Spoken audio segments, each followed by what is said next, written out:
Hey there, I'm Indu Tiwari, specialized in pharmacology. I am here to help you out and to make you understand some basic topics of HAP, pharmacology and clinical pharmacy, even if you are scared of them. So let's start our today's topic, which is about asthma. इससे previous video में हमने study किया था कि respiratory system क्या होता है, इसमें कौन कौन से ऑर्गन होते हैं और उन ऑर्गन्स के क्या क्या फंक्शन होते हैं। तो हमें पता है कि जो सबसे इंपॉर्टेंट पार्ट होता है रेस्पिरेटरी सिस्टम में वो होता है ट्रैकिया, ब्रोंकियोल्स, ब्रोंकाई और एल्वेओलिस। सो एस्थमा के केस में भी सबसे ज्यादा जो अफेक्ट होने वाले ऑर्गन्स है वो यही है, ट्रैकिया, ब्रोंकाई, ब्रोंकियोल्स और एल्वेओलाइज। अब इसमें अगर हम एस्थमा को डिफाइन करना चाहें तो asthma is characterised by the hyper responsiveness of tracheobronchial smooth muscles to a variety of stimuli which results in narrowing of air tubes. That means जो एस्थमा का केस है इसमें क्या होता है कि जो हमारी ट्रैकिया और ब्रोंकाई में स्मूथ मसल्स प्रेजेंट होती हैं, ये हाइपर रिस्पॉन्सिवनेस हो जाती है इनकी। दैट मीन्स वो बहुत ज्यादा हाइपर रिएक्टिव हो जाती है। किस चीज के लिए? Variety of stimulise. That means बहुत सारे स्टिमुलाई। अब वो कहाँ से आएंगे? वो होंगे प्रेजेंट एयर में। दैट मीन्स एयर से अगर हमने कोई ऐसी चीज इनहेल कर ली है जो कि हमारी बॉडी के लिए फॉरेन बॉडी है, जैसे एज लाइक कोल्ड विंड है, कोई डस्ट पार्टिकल है, पॉलन ग्रेन्स है, या फिर कोई भी एंटीजन है जिसे हमने इनहेल कर लिया है, तो उसकी वजह से क्या होगा? Which results in narrowing of air tubes, जिसकी वजह से जो एयर ट्यूब है वो नैरो हो जाएगा, यानी कि उसका स्पेस क्या हो जाएगा? बहुत कम हो जाएगा। अब एयर ट्यूब्स क्या होते हैं? जैसे कि जो हमारी ब्रोंकाई और ब्रोंकियोल्स होती हैं, इसमें जो ट्यूब होती है जो कि एयर के पैसेज में हेल्प करती है, उसे हम बोलते हैं एयर ट्यूब। तो सबसे अंदर वाली लेयर सिलिएटेड कॉलमनर एपिथेलियम की बनी होती है। सो सिलिएटेड कॉलमनर एपिथेलियम के अंदर सिलिया प्रेजेंट होती है फर्स्टली, यानी कि हेयर लाइक स्ट्रक्चर्स प्रेजेंट रहते हैं। उसके अलावा म्यूकस प्रेजेंट रहता है जो कि गॉबलेट सेल से सिक्रीट होता है। सो इन हेयर्स और इन म्यूकस का क्या काम है कि जो भी बाहर से कोई हमारे डस्ट पार्टिकल्स आ रहे हैं या फिर कोई भी पॉलन ग्रेन से या कोई भी ऐसा फॉरेन बॉडी हमारी बॉडी के लिए जो है, तो उसको क्या कर लेना? अपने अंदर ट्रैप कर लेना, ताकि वो हमारे बाकी की जो रेस्पिरेटरी सिस्टम है उसमें इन्फेक्शन ना कर सके। सो एस्थमा के केस में कोल्ड एयर से, पॉलन ग्रेन से या फिर कोल्डी डस्टी एयर से, तो इन सब से क्या होता है कि हमारी बॉडी हाइपर रिएक्टिव हो जाती है। हाइपर रिएक्टिव होने की वजह से क्या होता है, जो ट्रैकिया है और जो ब्रोंकाई है वो क्या होता है, बहुत ज्यादा अपना एक्शन प्रोड्यूस करते हैं, जिसकी वजह से स्मूथ मसल्स क्या हो जाती है? कॉन्ट्रैक्ट हो जाती है। तो स्मूथ मसल्स की कॉन्ट्रैक्शन की वजह से क्या होगा? एरिया नैरो हो जाएगा। सो सपोज हम पहले 100% एयर को इनहेल और एक्सहेल कर पा रहे थे, अब वो 100% से घट करके 50% हो जाएगा। दैट मीन्स जो हमारी सफिशिएंट एयर हमारे लंग्स तक पहुंचनी चाहिए थी वो सफिशिएंट अमाउंट में नहीं पहुंच पाएगी। तो इसी कंडीशन को हम बोलते हैं एस्थमा। तो अगर हम एस्थमा के सिम्टम्स की बात करें तो फर्स्ट सिम्टम होता है डिसएपनिया। डिसएपनिया मीन्स सांस लेने में डिफिकल्टी होना। उसके अलावा वीजिंग। वीजिंग दैट मीन्स जब सांस लेते हैं तो उस टाइम पे एक भारी सी खड़खड़ी वाली साउंड आना। उसके अलावा जो चेस्ट है उसमें बहुत ज्यादा टाइटनेस लगना। इसके अलावा कफ होना, इरिटेशन होना और जो हमारी एयरवेज है उसमें इन्फ्लामेशन हो जाना।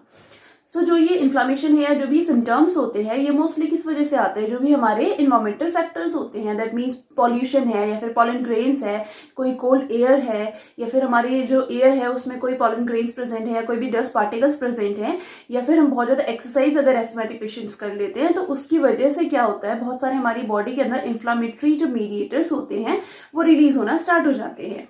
अब वो रिलीज क्यों होते हैं? ताकि जो भी हमारे इन्वायरमेंट में जो भी पॉलन ग्रेन्स या फिर जो भी पोल्यूशन प्रेजेंट है, जो कि हमारी बॉडी के लिए एक फॉरेन बॉडी है या फिर एक एंटीजन की तरह काम कर सकता है, तो सारे एंटीजन को हमारी बॉडी के अंदर एंटर करने से पहले ही रोकना। दैट मीन्स हमारी बॉडी की सर्कुलेशन में वो ना जा पाए। अगर हमने उन्हें इनहेल कर लिया है तो इनहेल करने के बाद पहले तो उसे क्या करेगा? लैरिंग्स, फेरिंग्स उसको रोकेंगे, उसके बाद ट्रैकिया रोकेगा, उसके बाद जाकर के जो हमारी ब्रोंकाई वगैरह है, तो इन सब का भी काम क्या है? उसको स्टॉप करना। तो स्टॉप वो कैसे करेंगे कि यहाँ पे इन्फ्लामेशन कर देंगे, म्यूकस का सिक्रीशन बहुत ज्यादा बढ़ा देंगे, फिर जो एयरवेज या फिर एयर ट्यूब्स हैं उनको नैरो कर देना। अब अगर ये नैरो हो जाएंगी तो क्या होगा? कम अमाउंट ऑफ एयर हमारे रेस्पिरेटरी सिस्टम में जा पाएगी। That means come amount of जो भी इन्फेक्शन है या फिर कोई भी पॉल्यूशन है वो हमारे रेस्पिरेटरी ट्रैक्ट में जा पाएगा। तो ये सारे कॉजेज जिन मीडिएटर्स को इंड्यूस कर देते हैं, वो सारे मीडिएटर्स मिलकर के क्या करते हैं? यहाँ पे पूरी इन्फ्लामेशन और उसको ब्लॉक करने का काम करते हैं। सो ये मीडिएटर्स क्या होते हैं? अलग अलग स्टेप में रिलीज होते हैं। तो उसको हम देख लेते हैं कि क्या क्या उसके स्टेप्स है। सो इन्फ्लामेशन में मीडिएटर्स के रिलीज होने में सबसे फर्स्ट स्टेप है release of mediators stored in granules. Granules that mean mast cells. Mast cells में क्या प्रेजेंट होता है? सबसे ज्यादा हिस्टामीन। सो हिस्टामीन का रोल है कि कि जो हमारा ब्रोंकाई है इसमें जितनी भी ब्लड वेसल्स हैं उसकी जो परमिएशन है यानी कि जो परमिएबिलिटी है उसको बढ़ा देना। अब क्या होगा, ब्लड वेसल्स में परमिएबिलिटी जब बढ़ जाएगी तो जो WBCs प्रेजेंट है ब्लड वेसल्स में वो इजीली हमारे ब्रोंकाई के पास आ जाएंगी। तो जो ब्लड वेसल्स हैं हमें पता है कि उसमें WBCs प्रेजेंट होती है, मैक्रोफेजेस प्रेजेंट होते हैं और भी बहुत सारी क्या होते हैं डिफेंसिव सेल्स प्रेजेंट होती हैं। तो वो सारी डिफेंसिव सेल्स कहाँ पे आ जाएंगी, हमारे ब्रोंकाई पे। तो ब्रोंकाई पे अपना एक्शन दिखाना स्टार्ट कर देंगी। उसके अलावा इसी में रोल प्ले करते हैं इन्फ्लामेशन के लिए प्रोटीएज एंजाइम और TNF, tumour necrosis factor alpha. ये एंजाइम्स क्या करेंगे, इन्फ्लामेशन के लिए मीडिएटर की तरह काम करेंगे। सो सेकंड स्टेप है release of phospholipids from cell membrane. Cell membrane यानी कि जो हमारी ब्रोंकाई की मेम्ब्रेन होगी उसमें से क्या होंगे, फॉस्फोलिपिड्स का सिक्रीशन स्टार्ट हो जाएगा। अब जो फॉस्फोलिपिड्स का रिलीज होता है इसे बोलते हैं centre of asthmatic response. That means ये क्या करेंगे, एस्थमा में जो इन्फ्लामेशन है उसके लिए क्या करेंगे, बहुत ज्यादा रिस्पॉन्सिबल होंगे। तो इसके अंदर दो आते हैं, प्रोस्टाग्लैंडिन्स और ल्यूकोट्राइन्स। अब जो रिलीज होंगे वो होंगे विद इन मिनट्स, यानी कि जैसे ही अगर कोई भी चीज फॉरेन बॉडी हमने इनहेल करी तो उसके कुछ मिनट्स बाद क्या होंगे, प्रोस्टाग्लैंडिन और ल्यूकोट्राइन्स रिलीज हो जाएंगे। तो प्रोस्टाग्लैंडिन और ल्यूकोट्राइन्स क्या करते हैं, मेल इन्फ्लामेशन करने में हेल्प करते हैं। तो नेक्स्ट हम देखते हैं एक्टिवेशन ऑफ जीन। जो थर्ड स्टेप है इन्फ्लामेशन का वो है एक्टिवेशन ऑफ जीन। अभी क्या हुआ कि हमने मीडिएटर्स जो रिलीज हुए हैं वो या तो सेलुलर लेवल पे है या फिर क्या है वो किसी भी ग्रेन्यूल्स के अंदर स्टोर है। अब जो ये बात बहुत ज्यादा बढ़ जाएगी यानी कि जो एस्थमेटिक पेशेंट है उसमें क्या होगा, ये जो इन्फ्लामेशन है या फिर जो हाइपर रिस्पॉन्सिवनेस है वो बहुत ज्यादा बढ़ रही है।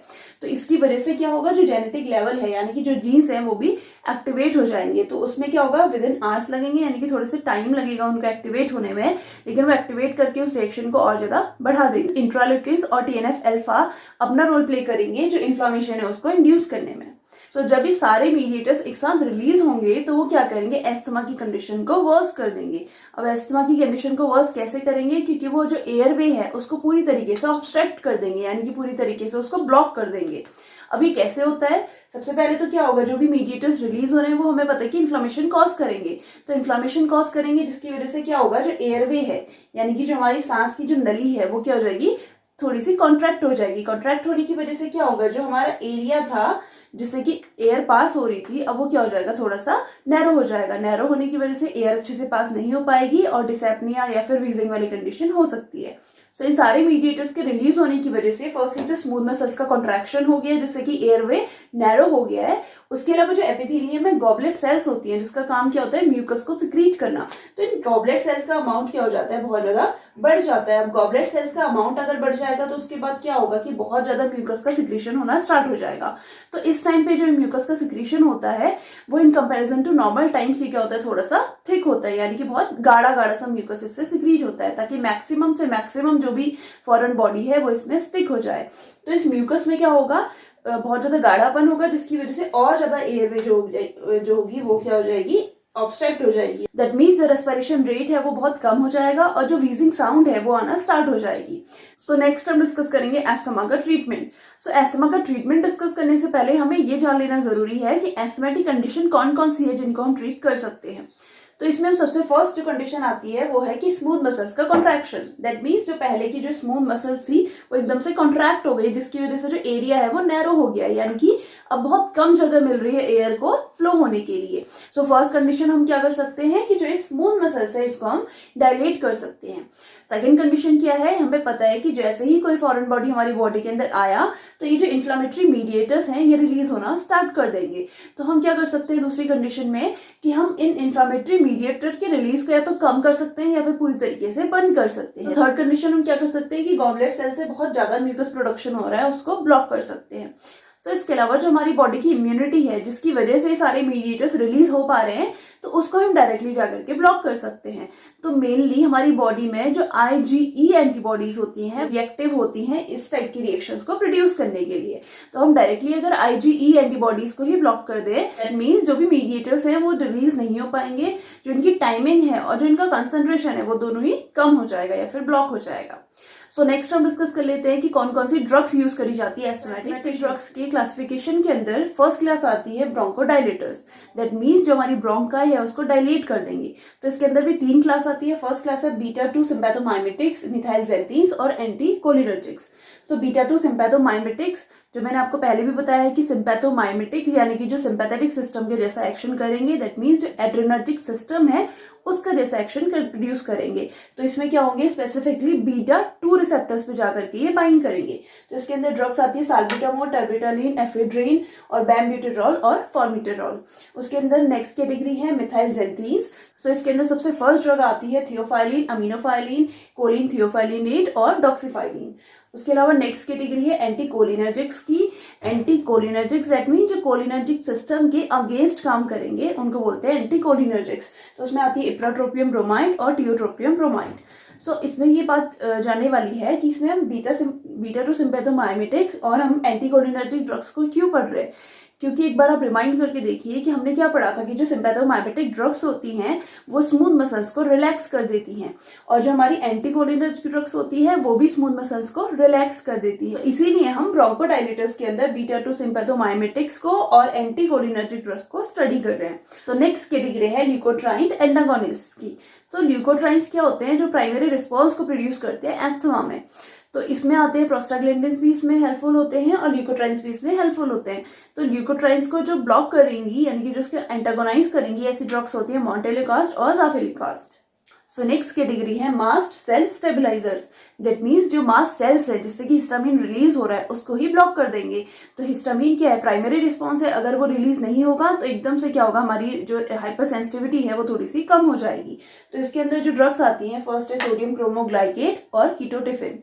तो इसके बाद नेक्स्ट कैटेगरी आती है कॉर्टिकोस्टेरॉइड्स। कॉर्टिकोस्टेरॉइड्स यानी कि हम क्या करते हैं, बाहर से स्टेरॉइड्स देते हैं जो कि हमारी बॉडी की सेल मीडिएटेड इम्यूनिटी है उसको ब्लॉक कर देगी। अब सेल मीडिएटेड इम्यूनिटी अगर एक्टिवेट नहीं होगी तो कोई भी इम्यूनोग्लोबुलिन्स जैसे कि जो IgE है जो इंपॉर्टेंट है एस्थमेटिक रिएक्शंस के लिए या फिर हाइपर सेंसिटिविटी रिएक्शंस के लिए, वो भी एक्टिवेट नहीं हो पाएगा। तो कॉर्टिकोस्टेरॉइड्स में 2 कैटेगरी आती है। सो सिस्टमिक दैट मीन्स जो IV इस रूट से दिया जाएगा और इनहेलेशन यानी कि जो डायरेक्टली हमें इनहेल करना पड़ेगा। सो सिस्टमेटिक के अंदर आती है हमारी हाइड्रोकॉर्टिसोन और प्रेडनिसोलोन। सो इनहेलेशन के अंदर आती है बैक्लोमिथासोन, डाइप्रोपियोनेट, ब्यूटीसोनाइड और फ्लूनीसोलाइड। सो लास्ट कैटेगरी है एंटी-IgE एंटीबॉडी। दैट मीन्स जो IgE एंटीबॉडी है उसको ब्लॉक करने के लिए हम बाहर से कोई ड्रग दे देंगे जिससे कि जो एंटीबॉडी है वो अपना काम ना प्रोड्यूस कर सके। तो इसमें ड्रग होती है ओमैलीजुमैब। सो फर्स्ट हम डिस्कस करते हैं ब्रोंकोडायलेटर्स के अंदर बीटा-2 सिम्पैथोमाइमेटिक ड्रग्स के बारे में। सो इसके मैकेनिज्म ऑफ एक्शन स्टडी करने के लिए मैंने आपको फ्लो चार्ट के फॉर्म में भी समझाया है और आपके लिए एक डायग्राम भी बनाया है। सो अगर हम बात करें स्मूथ मसल्स की, जो हमें पता है कि ब्रोंकाई में प्रेजेंट होती हैं, तो ये स्मूथ मसल्स हैं। तो हमें पता है कि बीटा-2 रिसेप्टर स्मूथ मसल्स में प्रेजेंट होते हैं। सो जब हम नॉर्मल कॉन्ट्रैक्शन की बात करते हैं तो नॉर्मल कॉन्ट्रैक्शन में क्या होता है कि जो बाहर से आया हुआ कैल्शियम है यानी कि मेम्ब्रेन के बाहर जो कैल्शियम है वो अंदर एंटर करता है और जो स्टोर कैल्शियम है उसकी मदद से कालमोड्यूलिन के साथ मिक्स होकर के जो कैल्शियम है वो MLCK यानी कि मायोसिन लाइट चेन काइनेज में कन्वर्ट हो जाता है। अभी मायोसिन लाइट चेन काइनेज क्या करता है, फॉस्फेट ग्रुप के साथ कनेक्ट होकर के एक्टिन और मायोसिन को एक्टिवेट कर देता है। एक्टिन और मायोसिन की वजह से क्या होता है, कॉन्ट्रैक्शन होता है। तो इस कॉन्ट्रैक्शन को ब्लॉक करने के लिए हम क्या करते हैं, जो बीटा रिसेप्टर्स हैं इसमें बाइंड होने वाली ड्रग्स देते हैं। तो जैसे कि इसके अंदर हमने पढ़ी साल्ब्यूटामोल या फिर टर्बिटालिन 2 रिसेप्टर्स से बाइंड होंगी जिससे कि जो G प्रोटीन है वो एक्टिवेट हो जाएगा। तो इस G प्रोटीन के जब एक्टिवेशन होगा तो उसकी वजह से क्या होगा, जो ATP है यानी कि एडिनोसिन ट्राइफॉस्फेट है वो CAMP that means cyclic adenosine monophosphate में चेंज हो जाएगा। अब जो CAMP है वो रिस्पॉन्सिबल है इस MLCK को ब्लॉक करने के लिए। दैट मीन्स जो MLCK का फॉस्फेट के साथ मिलकर के कॉन्ट्रैक्शन करना है, इस प्रोसेस को ये रोक देता है जिसकी वजह से स्मूथ मसल्स में रिलैक्सेशन हो जाएगा। यही प्रोसेस को फ्लोचार्ट से समझाया गया है कि साल्ब्यूटामोल बीटा-2 रिसेप्टर्स से बाइंड हुआ, बीटा-2 रिसेप्टर्स ने क्या करा, ATP को CAMP में कन्वर्ट कर दिया। अब CAMP यानी कि साइक्लिक एडिनोसिन मोनोफॉस्फेट ने क्या करा, जो MLCK था मायोसिन लाइट चेन काइनेज जिसकी वजह से कॉन्ट्रैक्शन होना चाहिए था उसको ब्लॉक कर दिया। तो इसको ब्लॉक करने की वजह से क्या होगा, ब्रोंकियल स्मूथ मसल्स में रिलैक्सेशन हो जाएगा। सो एक और एक्शन है साल्ब्यूटामोल का कि जो मास्ट सेल्स है उसमें जो बीटा सेल्स प्रेजेंट होती हैं, साल्बुटामोल इनके साथ बाइंड होते हैं और उन मास्ट सेल्स को ब्लॉक कर देते हैं। अब मास्ट सेल्स को ब्लॉक करने की वजह से जो भी हिस्टामिन रिलीज हो रहा है या फिर जो भी इंफ्लेमेटरी मीडिएटर्स रिलीज हो रहे हैं वो ब्लॉक हो जाते हैं। दैट मीन्स टर्बिटालिन और साल्बुटामोल बहुत ज्यादा इफेक्टिव ड्रग्स हैं। जब इनको पंप के थ्रू दिया जाता है तो विद इन मिनट्स ही अपना एक्शन शो करती हैं और 2 से 4 घंटे ही अपना एक्शन को लास्ट करती है। सो अगर इसकी डोजेस की बात करें 2 to 4 mg से ओरल दिया जा सकता है, 0.25 से 0.5 mg तक इसको IM या फिर सबक्यूटेनियस दिया जा सकता है और 100 से 200 माइक्रोग्राम इसे बाय द पंप दिया जा सकता है या फिर जिसे हम बोलते हैं इनहेलेशन रूट से दिया जा सकता है। अगर हम इसके एडवर्स इफेक्ट्स की बात करें तो सबसे फर्स्ट जो इसका एडवर्स इफेक्ट आता है वो होता है नर्वसनेस, पाल्पिटेशन, उसके अलावा रेस्टलेसनेस और एंकल्स जो होते हैं उसमें एडिमा हो सकता है, जो हमारा थ्रोट है उसमें इरिटेशन हो सकती है, उसके अलावा जो हमारे मसल्स हैं उसमें भी ट्यूमर्स हो सकते हैं। यानी एक और पॉइंट है कि जो साल्बुटामोल है और जो टर्बिटालिन है इनके एक्शंस बहुत ज्यादा पोटेंट है। दैट मीन्स ये बहुत अच्छे एक्शंस प्रोड्यूस करते हैं, लेकिन अगर इनको बहुत लंबे टाइम के लिए लिया गया तो ये क्या करेंगे, जो हाइपरसेंसिटिविटी रिएक्शंस है इसको और ज्यादा बढ़ा देंगे, यानी कि कंडीशन को और ज्यादा वर्स कर देंगे। तो ये क्या होते हैं, कभी कभी यूज करने के लिए ठीक है, लेकिन इनको रेगुलर किसी ट्रीटमेंट में यूज नहीं करा जा सकता है। हाँ, कभी अगर अस्थमा का एकदम से अटैक पड़ गया उस चीज के लिए हम यूज कर सकते हैं, लेकिन ये नहीं कि आप इनको रेगुलर बेसिस पे ही यूज करने लगे। सो नेक्स्ट कैटेगरी है मिथाइलजेंथीन। मिथाइलजेंथीन्स क्या होते हैं, एक टाइप के मिथाइलेटेड जेंथीन्स होते हैं जो कि एल्कोलॉइड कैटेगरी के अंदर आते हैं। अब इसका मेन काम क्या होता है आपको पता है कि जो कैफीन या फिर कॉफी है उसका काम क्या होता है कि सीएनएस को स्टिमुलेट कर देना। सो ये क्या करते हैं, सीएनएस को तो स्टिमुलेट करते ही हैं, उसके साथ साथ जो सीवीएस है उसको भी स्टिमुलेट कर देते हैं। दैट मीन्स जो हार्ट रेट है और जो हार्ट का फोर्स ऑफ कॉन्ट्रैक्शन है उसको भी बढ़ा देते हैं। और जो स्मूथ मसल्स है, स्मूथ मसल्स में क्या करते हैं, रिलैक्सेशन कॉज करते हैं। अभी रिलैक्सेशन कैसे कॉज करते हैं, बहुत ही इजी इसका मैकेनिज्म है। जैसे कि हमने पहले पढ़ा था कि जो बीटा सेल्स है उनकी हेल्प से जो एटीपी है वो सीएएमपी में कन्वर्ट होता है। सीएएमपी क्या करता है, जो एमएलसीके है उसको ब्लॉक कर देता है जिससे कि कॉन्ट्रैक्शन ना हो। तो जो सीएएमपी है जब इसका लाइफ स्पैन पूरा हो जाता है तो ये फॉस्फोडाइएस्टरेज एंजाइम की प्रेजेंस में डिग्रेडेट हो जाता है और डिग्रेडेट होके एएमपी में कन्वर्ट हो जाता है। AMP that means adenosine monophosphate में कन्वर्ट हो जाता है। तो हमें तो एक्टिविटी के लिए कौन सा चाहिए, साइक्लिक अमीनो मोनोफॉस्फेट चाहिए। अब अगर ये खत्म हो जाएगा तो हमारा काम क्या हो जाएगा, रुक जाएगा। तो हम नहीं चाहते कि जो सीएएमपी है वो बहुत जल्दी खत्म हो जाए या फिर इसका एक्शन बहुत जल्दी स्टॉप हो जाए। तो हम क्या करेंगे, बाहर से मिथाइलजेंथीन्स को देंगे। तो मिथाइलजेंथीन्स क्या करेंगे, डायरेक्टली जाकर के जो पीएडी एंजाइम है यानी कि जो फॉस्फोडाइएस्टरेज एंजाइम है, जो थियोफाइलिन है उसको ब्लॉक कर देगा। इसको ब्लॉक करने की वजह से क्या होगा, अब जो सीएमपी है इसकी कंसंट्रेशन क्या रहेगी, वैसी ही रहेगी जैसे ये पहला था। तो सीएमपी की कंसंट्रेशन अगर फुलफिल रहेगी तो ये क्या करेगा, बहुत देर तक एमएलसीके को ब्लॉक कर पाएगा। दैट मीन्स जितना ज्यादा सीएमपी की कंसंट्रेशन बढ़ेगी उतना ज्यादा एमएलसीके ब्लॉक रहेगा। दैट मीन्स उतनी देर तक हमारी जो ब्रोंकाई है वो रिलैक्स रहेगी। तो अब इसको हम फ्लोचार्ट से समझ लेते हैं कि जो थियोफाइलिन है वो मिथाइलजेंथीन के कैटेगरी के अंदर की ही एक ड्रग है। तो थियोफाइलिन क्या होगा, फॉस्फोडाइएस्टरेज एंजाइम से बाइंड होगी, तो इस फॉस्फोडाइएस्टरेज एंजाइम को क्या कर देगी, यहाँ पे ब्लॉक कर देगी। तो ब्लॉकेज की वजह से क्या होगा, जो prolong presence of CAMP without degradation means जो सीएएमपी है उसकी कंसंट्रेशन ज्यादा रहेगी जिसकी वजह से ब्रोंकाई स्मूथ मसल्स रिलैक्स रहेंगी। इसके अलावा इसका एक और मैकेनिज्म है कि जो थियोफाइलिन है जाकर के एडिनोसिन से बाइंड हो जाता है। अभी एडिनोसिन क्या है, एक मीडिएटर है जो कि सीवीएस सीएनएस में सब जगह पे प्रेजेंट रहता है। तो उस मीडिएटर को भी ये क्या कर देते हैं, ब्लॉक कर देते हैं जिससे कि डायलिटेशन की प्रोसेस हो जाएगी। सो अगर हम मिथाइलजेंथीन ड्रग्स के फार्माकोकाइनेटिक की बात करें तो ये ओरली बहुत अच्छे से एब्जॉर्ब हो जाती है, प्लाज्मा में 50% तक बाइंड हो जाती हैं, उसके अलावा लिवर में मेटाबोलाइज हो जाती हैं और एक्सक्रीशन इसका डिपेंड करता है कि एज कितनी है। दैट मीन्स जो चिल्ड्रंस हैं उसमें इसका एक्सक्रीशन बहुत जल्दी होता है। सो ओल्डर पीपल्स में इसका एक्सक्रीशन बहुत लेट होता है। सो अगर हम इसके एडीआर्स की बात करें तो ये जो मिथाइलजेंथीन ड्रग्स हैं ये बहुत कम सेफ है, यानी कि जो इनका सेफ्टी मार्जिन है वो बहुत कम है। दैट मीन्स जो इनके एडीआर्स हैं वो बहुत ज्यादा है। सो इनके एडीआर्स बहुत ज्यादा क्यों है, क्योंकि ये सीवीएस सीएनएस या फिर हमारा प्लेसेंटा कहीं पे भी क्रॉस कर सकते हैं।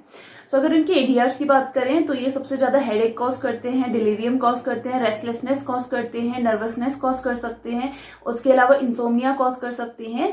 उसके अलावा इसके कुछ और साइड इफेक्ट्स होते हैं जो कि बहुत ज्यादा फैटल होते हैं, जैसे कि हमारा कन्वर्जेंस होना, उसके अलावा शॉक वाली कंडीशन होना और अरिथमियाज हो जाना या फिर कोमा हो जाना। तो अगर इनके यूजेस की बात करें तो जो इन्फेंट्स होते हैं उसमें अगर कभी डिसेप्निया हो जाए तो उस डिसेप्निया को ट्रीट करने के लिए इनको दिया जा सकता है, क्योंकि जो चिल्ड्रंस हैं या फिर जो इन्फेंट्स हैं उसमें इसका एलिमिनेशन बहुत जल्दी होता है। उसके अलावा इसको सीओपीडी यानी कि क्रोनिक ऑब्स्ट्रक्टिव पल्मोनरी डिजीज में भी यूज करा जा सकता है। नेक्स्ट कैटेगरी है एंटीकोलिनेर्जिक ड्रग्स की। सो हमें पता है कि जो कोलिनर्जिक ड्रग्स होती हैं वो स्मूथ मसल्स में कॉन्ट्रैक्शन कर देती हैं, तो हमें कॉन्ट्रैक्शन को रोकना है, इसलिए हम क्या करेंगे, उन कोलिनर्जिक ड्रग्स के अगेंस्ट में ड्रग देंगे जिसे हम बोलेंगे एंटी कोलिनर्जिक ड्रग्स। सो जो M3 रिसेप्टर्स होता है वो ब्रोंकाई की स्मूथ मसल्स में प्रेजेंट होता है।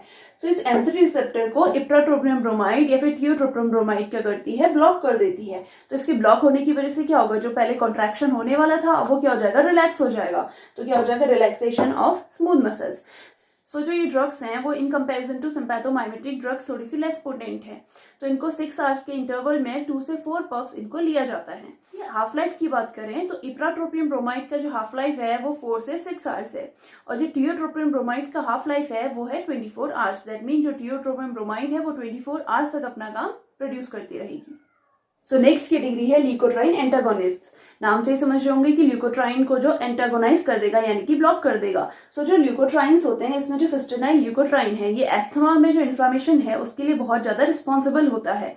सो इसमें क्या होता है, जो एराचिडोनिक एसिड है वो हमें सेल मेम्ब्रेन से मिलता है, तो एराचिडोनिक एसिड से सिस्टेनाइल ल्यूकोट्राइन्स बनते हैं। अब ये सिस्टेनाइल ल्यूकोट्राइन्स होते हैं जो कि अपने रिसेप्टर यानी कि ल्यूकोट्राइन रिसेप्टर से बाइंड होना चाहते हैं। अब इनसे बाइंड होकर क्या करेंगे, ये प्रोड्यूस इन्फ्लामेशन टू लंग्स, यानी कि लंग्स में इन्फ्लामेशन प्रोड्यूस करेंगे। अब अगर किसी तरीके से हम जो ल्यूकोट्राइन है इसको अपने रिसेप्टर से बाइंड होने से बचा ले या फिर इसके रिसेप्टर पे बाइंड नहीं होने दे, तो क्या होगा, जो भी इन्फ्लामेशन होने वाला है वो नहीं प्रोड्यूस हो पाएगा। तो इसके लिए ये आप ये डायग्राम देखिए, जो मैंने ब्लैक डॉट बनाया है ये है आपका सिस्टेनाइल ल्यूकोट्राइन, ठीक है, और जो LR है यानी कि जो क्या है, ल्यूकोट्राइन रिसेप्टर्स है। अब जो इसमें रेड कलर से मैंने बताया है ये है ल्यूकोट्राइन एंटागोनिस्ट, यानी कि जो हमारा मोर्टेलिकास्ट और साफिलिकास्ट है। तो अब इसमें प्रोसेस कैसे होती है कि जो ल्यूकोट्राइन है इसको बाइंड नहीं होने देना है, इसलिए जो मोर्टेलिकास्ट और साफिलिकास्ट है वो क्या करेंगे, कॉम्पिटिटिव इनहिबिशन करेंगे और जा करके खुद जो इसका रिसेप्टर है इससे बाइंड हो जाएंगे। अब ये रिसेप्टर से बाइंड होंगे तो इनका तो कोई एक्शन है नहीं जैसा ल्यूकोट्राइन का एक्शन है, तो ये क्या कर देंगे, जो इन्फ्लामेशन होने वाली है इसको ब्लॉक कर देंगे। दैट मीन्स जो ल्यूकोट्राइन रिसेप्टर है इसके एक्शंस को ब्लॉक कर देंगे। अब इसका एक्शन ब्लॉक हो गया तो जो भी इन्फ्लामेशन प्रोड्यूस होने वाली थी वो भी क्या हो गई, अब ब्लॉक हो गई है। तो ये बहुत ही सिंपल सा मैकेनिज्म है ल्यूकोट्राइन एंटागोनिस्ट ड्रग्स का।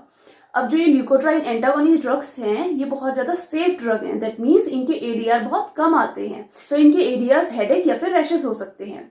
सो अगर हम इनके टीहाफ की बात करें तो मोर्टेलिकास्ट जो है इसका टीहाफ 3 to 6 आवर्स होता है, दैट मीन 3 से 6 घंटे तक इसका हाफ लाइफ रहेगा। और अगर हम साफिलिकास्ट की बात करें तो 8 to 12 आवर्स तक इसका टीहाफ रहता है, दैट मीन्स ये थोड़ा सा लॉन्ग टाइम तक एक्शन प्रोड्यूस करेगा। तो नेक्स्ट कैटेगरी है mast cell stabilisers, that means जो मास्ट सेल्स होती हैं उसको इनहिबिट कर देना या फिर उसके जो एक्शन प्रोड्यूस होने वाला है उसको रोक देना।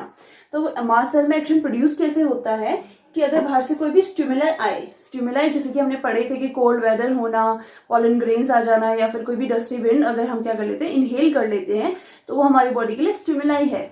तो नॉर्मली स्टिमुलाई तो ठीक है, लेकिन अगर कोई एस्थमेटिक पेशेंट है तो उसमें क्या होता है, वो हाइपर रिएक्टिविटी शो करेगा। मसल्स क्या था, हमारा सबसे प्राइमरी रिस्पॉन्स था, वो विद इन सेकेंड्स या फिर विद इन मिनट्स आपका एक्टिवेट हो जाएगा। सो ये मास्ट सेल्स क्या करेंगी, हिस्टामिन को रिलीज करेंगी, ल्यूकोट्राइन्स को रिलीज करेंगी, PAF यानी कि प्लाज्मा एक्टिवेटिंग फैक्टर को रिलीज करेंगी और इंट्राल्यूकस को रिलीज करेंगी। दैट मीन्स हिस्टामिन रिलीज होगा तो ये बाकी सारे सिस्टम्स को भी एक्टिवेट कर देगा। तो ये सब एक्टिवेट होने की वजह से क्या होगा, जो इन्फ्लामेटरी रिस्पॉन्स है वो कॉज होगा। दैट मीन्स जो ब्रोंकाई है और जो ट्रैकिया है उसमें इन्फ्लामेशन हो जाएगा। सो इस इन्फ्लामेशन को रोकने के लिए इस मास्ट सेल्स को ब्लॉक कर दिया जाता है।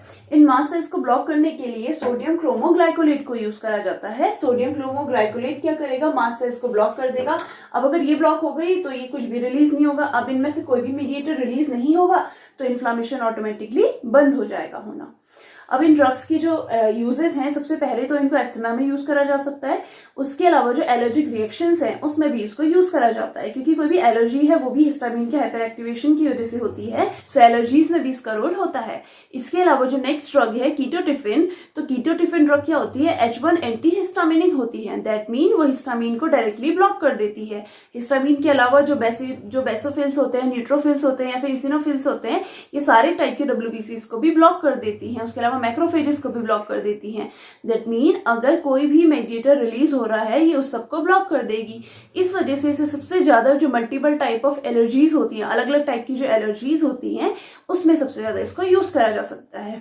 तो जिसके एडियास होते हैं सेडेशन, डिजीनेस या फिर ड्राई माउथ। सो नेक्स्ट कैटेगरी है कॉर्टिकोस्टेरॉइड्स। कॉर्टिकोस्टेरॉइड्स ऐसी ड्रग होती हैं जो कि बेस्ट ड्रग हैं ट्रीटमेंट के लिए एस्थमा की। ऐसा क्यों होता है? क्योंकि जो कॉर्टिकोस्टेरॉइड ड्रग्स होती हैं वो सिम्टोमेटिक रिलीफ नहीं देती हैं। दैट मीन्स जो जितनी भी हमने बाकी की भी ड्रग्स पढ़ी हैं, चाहे वो बीटा 2 सिम्पैथोमाइमेटिक्स हों या फिर एंटीकोलिनर्जिक्स हों या फिर मास्ट सेल स्टेबलाइजर्स हों, उन सारी ड्रग्स से अच्छा इफेक्ट देती हैं। इसके अलावा जो ब्रोंकाई की हाइपर एक्टिविटी होती है उसको ये कम करती हैं, और जो म्यूकोसा में एडेमा हो जाती है, इनकी स्वेलिंग हो जाती है, उसको ये कम करती हैं। उसके अलावा जो भी इन्फ्लामेशन है और जो इन्फ्लामेटरी रिस्पॉन्सेज है उसको भी ये ब्लॉक कर देती हैं।